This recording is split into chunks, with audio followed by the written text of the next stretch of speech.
Well, my next guest spoke out about the killing of the woman who Israeli forces say refused to stop approaching the checkpoint. Quote, tweets from the UN and EU representatives in Palestine expressing shock at the Israeli military murdering a Palestinian mother of 6 yesterday in Husam near Bethlehem. I am shocked at their shock and wonder, does shock ever lead to action? Well, that's the head of the Palestinian mission to the UK, Husam Zomlot, who I'm pleased to say is joining me live in the studio. What sort of action would you like to see, just out of interest?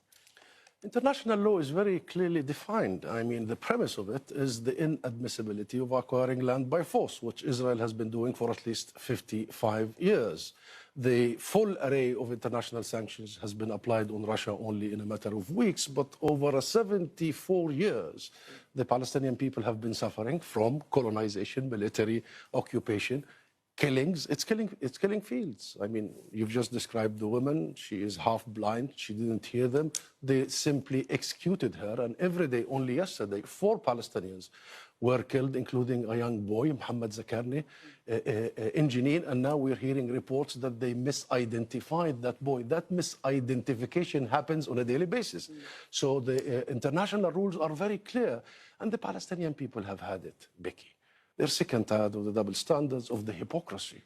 And they have adopted the nonviolence. We have adopted the nonviolence, seeking to go to the international organizations, going to the International Criminal Court. And guess what?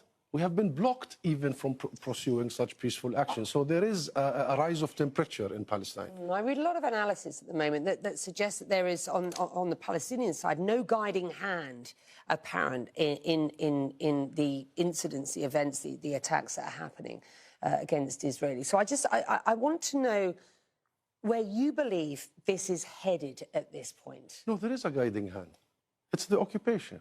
You know what I meant by that. Yeah. The root causes of all this is very well known. But there's no one single group involved here. That's the point. I mean, and that is the worry, I think, for people watching this. It's not the worry. If we really want to understand it, international media has got to stop blaming the victims and start understanding them and what's happening and exposing the reality that leads to all these events. And this has been ongoing and repeating itself. I think it's about time that we understand why young people do what they do. Why a person who was born in a refugee camp, who has seen his camp destroyed twice, who knows the story of his parents as they fled under gun force, removed from their homes, why would he do that? It is about hope and hopelessness. It is about trust and belief. What do you make of the apparent discrepancy between Mahmoud Abbas's condemnation of Dizengoff and the response of the governor in Jenin to attend the morning tent for the attacker? I'm just trying to get your sense of the positioning, for example, by the Palestinian president at this point.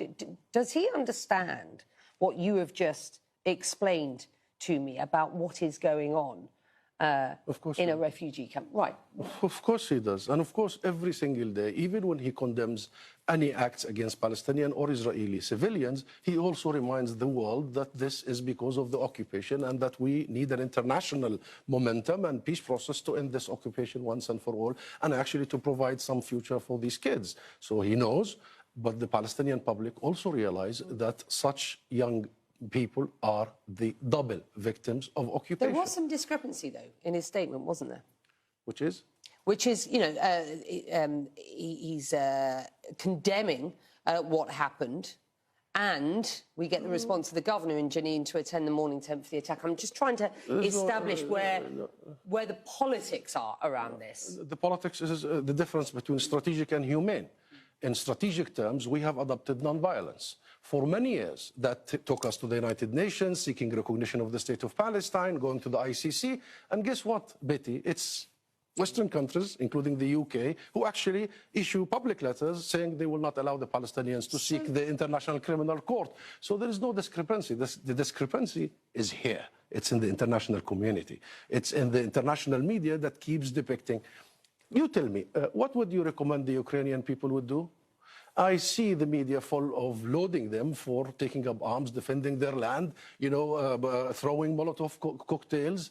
And when it comes to Palestinians, we are still described as terrorists. So it is about time, high time, that we truly, truly understand the situation as it is.